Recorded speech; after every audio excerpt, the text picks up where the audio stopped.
Congratulations to the new unified welterweight champion of the world, Keith Thurman, and congratulations to Al Heyman in the PBC series for continuing to bring big fights to the masses for free, like this one we just seen tonight on CBS.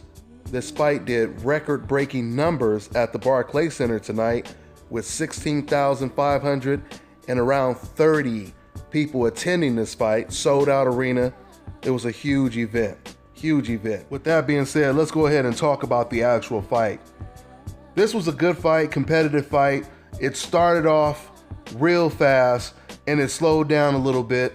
Keith Thurman, he came out the block swinging.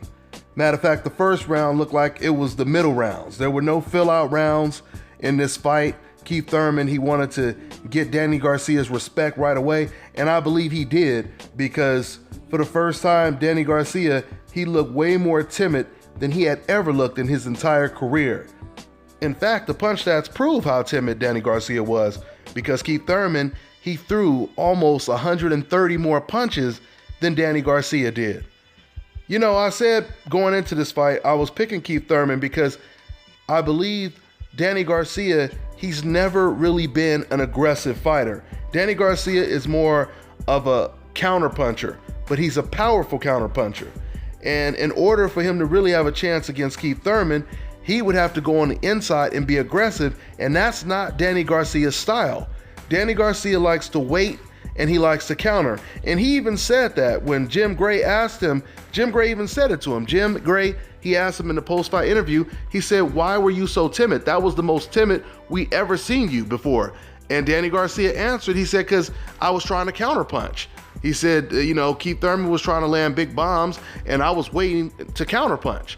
And that is a losing strategy when you're going up against someone like Keith Thurman. You have to apply a lot of pressure on Keith Thurman, like Sean Porter did. Now, that's not to suggest that's the only way you can beat Keith Thurman, but at least when it comes to a style like Danny Garcia's, that's not going to get the job done, sitting around waiting to counter, because that's all Danny Garcia did in the whole fight. He really didn't let his hands go that much. He tried to get a little bit more aggressive in the later rounds, and the only reason Danny was getting aggressive in the later rounds is because Keith Thurman, for whatever reason, Thurman decided to just move around and take his foot off the gas. You know, something else I noticed, Keith Thurman, he started off looking really good. He hurt Danny Garcia with a beautiful right hand, an overhand right. And I believe from that point on, Danny Garcia, he was really hurt because all he did was just hold for the rest of the round. Even though I still give Danny Garcia a lot of credit, Danny Garcia definitely has a good chin. Because even though he was hurt, like I said, he wasn't wobbling all over the place.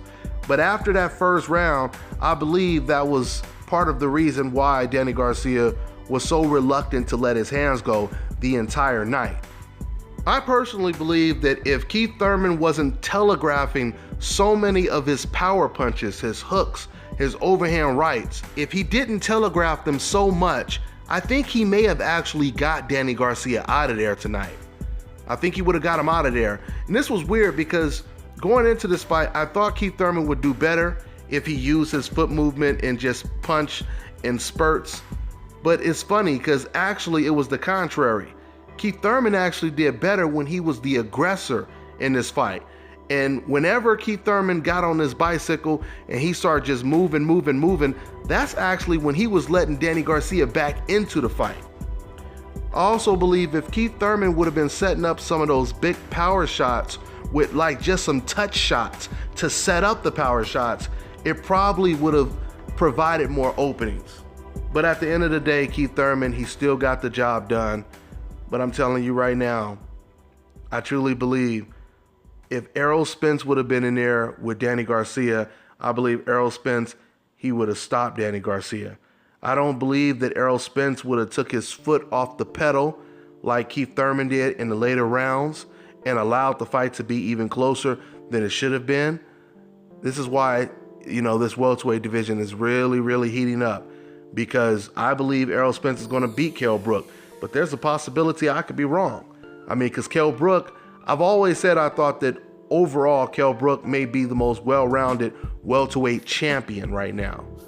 And so, you know, it's not going to be easy for Errol Spence, but the winner of the Spence-Brook fight will most likely fight to unify all of the major belts at the welterweight division.